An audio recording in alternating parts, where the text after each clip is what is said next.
నిత్య పూజలివివు నేరిచినను ప్రత్యక్షమైనట్టి పరమాత్మునికి నిత్య పూజలివివో.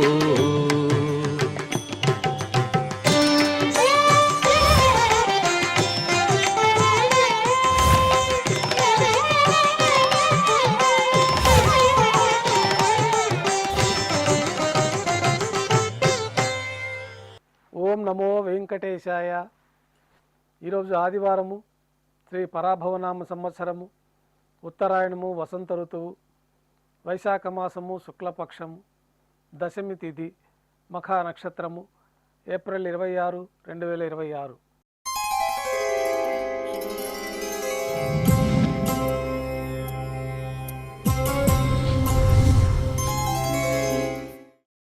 ఈరోజు ఆదివారం ప్రాతకాల నైవేద్యాల్లో భాగంగా అన్నప్రసాదాలు, పంజారాలతో పాటు అమృత కలశం అనే ప్రసాదాన్ని స్వామివారికి నైవేద్యంగా సమర్పిస్తారు. ఈ అమృత కలశం ప్రసాదం స్వీకరించిన భక్తులకి, సంతానం లేని వారికి సంతానం కలుగుతుందని భక్తుల విశ్వాసము. సాతుమర పూర్తయిన తర్వాత భక్తులని సర్వదర్శనానికి అనుమతిస్తారు. కొద్ది విరామం తర్వాత మాధ్యాహ్నిక ఆరాధనలో భాగంగా స్వామివారికి ఉత్సవమూర్తులకు ఉపచారాలు సమర్పించి అష్టోత్తర శతనామావళితో అర్చన గావించి మాధ్యాహ్నిక నైవేద్యంలో భాగంగా అన్నప్రసాదాలు స్వామివారికి నైవేద్యంగా సమర్పించి భక్తులని సర్వదర్శనానికి అనుమతిస్తారు. ఉభయ దేవేలతో శ్రీ మలయప్ప స్వామివారు బంగారు తిరిచిపోయిన వేయించేసి మేళతాళాలతో ఊరేగింపుగా విమాన ప్రదక్షిణంగా సంపంగి ప్రాకారంలో కల్లా కళ్యాణ మండపానికి చేరుకుంటారు. కళ్యాణోత్సవం ప్రారంభమవుతుంది.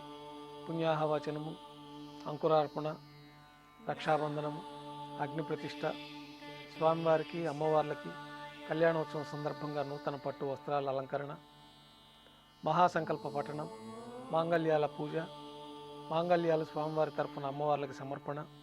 ఈ సందర్భంగా స్వామివారికి అమ్మవార్లకి కర్పూర నీరాజనం, విశేషమైన హోమాలతో పూర్ణాహుతి పూర్తయిన తర్వాత మాలా పరివర్తనం అనే కైంకర్యాన్ని నిర్వహించి ఉభయ దేవేరుల్ని శ్రీవారి చెంతకు చేర్చి ఈ సందర్భంగా అక్షతారోపణం అనే వైదిక కార్యక్రమాన్ని నిర్వహించి కర్పూర నీరాజనము, నైవేద్యము, తిరిగి కర్పూర నీరాజనంతో కళ్యాణోత్సవం పూర్తవుతుంది. కళ్యాణోత్సవ భక్తుల దర్శనం అనంతరం ఉభయ దేవేలతో శ్రీ మలయప్ప స్వామివారు ధ్వజస్తంభం వద్ద కల అద్దాల మండపానికి చేరుకుంటారు. ఊంజల్ సేవలో భాగంగా వేదపారాయణ నడుమ ఊంజల్ సేవ నిర్వహించి కర్పూర నీరాజన సమర్పణతోటి ఊంజల్ సేవ పూర్తి అవుతుంది. పద్మావతి పరిణయోత్సవాల సందర్భంగా ఆర్జిత బ్రహ్మోత్సవము, సహస్ర దీపాలంకరణ సేవ రద్దు చేయబడి ఉన్నాయి.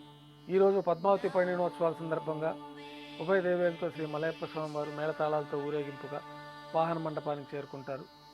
స్వర్ణ అశ్వవాహనం పైన శ్రీ మలయప్ప స్వామివారు వేంచేస్తారు. అమ్మవారిని పల్లకీలో వేంచేసి అలంకరించి మేళతాళాలతో ఊరేగింపుగా నారాయణగిరి ఉద్యానవనానికి చేరుకుంటారు.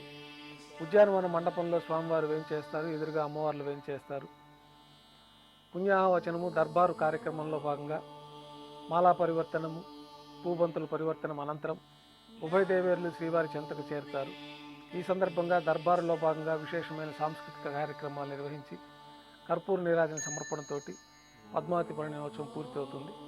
ఉభయ దేవేలతో శ్రీ మలయప్ప స్వామివారు తిరిచిపోయిన వేయించేసి మేళతాళాలతో ఊరేగింపుగా శ్రీవారి ఆలయంలోకి చేరుకుంటారు. నిత్యోత్సవం సందర్భంగా విమాన ప్రాకారంగా భాష్యకారుల వారి ముఖమండపానికి చేరుకొని అక్కడ నైవేద్యము, ఆస్థానం పూర్తయిన తర్వాత గర్భాలయంలో వేయించేస్తారు. వెంటనే రాత్రి తోమాల సేవ ప్రారంభమవుతుంది. ఉదయం సమర్పించిన పుష్పమాలికలన్నీ సల్లింపు చేసుకొని గర్భాలయాన్ని శుద్ధి చేసుకొని బంగారు పంచపాత్రలో శుద్ధ తోయాన్ని నింపుకొని శ్రీ వైకానస భగవత్ శాస్త్రోక్తమైన విధానంలో శ్రీవారికి ఉత్సవమూర్తులకు ఉపచారాలు సమర్పించి కొత్త పుష్పమాలికలతోటి శ్రీవారికి ఉత్సవమూర్తులకు అలంకరణ గావించి చతుర్వేద మంత్రాలతో మంత్రపుష్పాన్ని సమర్పించి నక్షత్ర నీరాజనము, కర్పూర నీరాజనంతో రాత్రి తోమాల సేవ పూర్తి అవుతుంది. తులసీదళంతో అష్టోత్తర శతనామార్చన నిర్వహించిన తర్వాత రాత్రి నైవేద్యంలో భాగంగా అన్నప్రసాదాలు, పంజారాలు ఘంటానాదం మధ్య శ్రీవారికి నైవేద్యంగా సమర్పించి తిరువీస నైవేద్యం పూర్తయిన తర్వాత భక్తులని సర్వదర్శనానికి అనుమతిస్తారు. కొద్ది విరామం తర్వాత ఏకాంత సేవలో భాగంగా రాత్రి సమర్పించిన పుష్పమాలికలన్నీ సల్లింపు చేసుకొని గర్భాలయాన్ని శుద్ధి చేసుకొని బంగారు పంచపాత్రలో బ్రహ్మ తిరువారాధన కోసమే బంగారు బిందెలోని తీర్థాన్ని సమర్పించి ఏకాంత సేవలో భాగంగా బంగారు పట్టు పాన్పు పైన కౌతుకబేరమైన శ్రీ భోగ శ్రీనివాసమూర్తి వారిని వేంచేపు చేసి ఈ సందర్భంగా శ్రీవారికి దారోష్ణమైన గోక్షీరము, జీడిపప్పు, ద్రాక్ష, కలకండ, పండ్లు నైవేద్యంగా సమర్పించి కర్పూర నీరాజనంతో ఏకాంత సేవ పూర్తి అవుతుంది. ఓం నమో వెంకటేశాయ. ఓం